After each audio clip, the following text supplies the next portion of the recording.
Our pre-ink stamps are a premium type of stamp. They can give you up to 50,000 impressions before you need to re-ink. But if you're watching this video, you need to learn how to re-ink your premium pre-ink stamp. It can be really easy to do, but it depends on the type of pre-ink stamp you have as far as how we're going to use it. These stamps, in some ways, act like sponges in that the image is actually flashed into the stamp.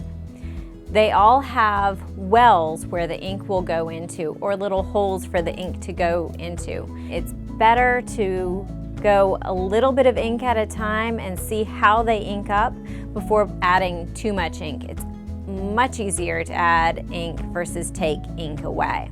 Let's take a look at some different types of pre-ink stamps and how they ink. With the larger Max Light stamps, they have the wells at the very top. So you're going to be putting your ink in the top into these little holes. I would add a little bit of ink each time. Give it about an hour to soak in and absorb. Test the stamp. If you need to add more ink, just add a few more drops. Our slim stamps work a little bit differently.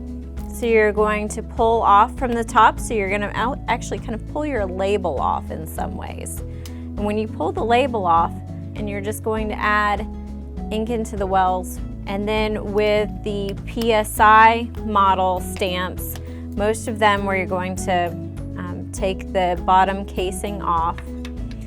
The tray is going to be in this middle part of the stamp, and you're going to slide that tray out. You see the two spots where you can add ink. The big thing to stress with all of our pre-ink stamps is to make sure that you're using the right type of ink. These stamps do not take regular rubber stamp ink. They're going to take your pre-inked ink. So make sure that you're buying the right type of ink for your pre-ink stamp. And it'll give you a quality impression over and over again if you take good care of your stamp.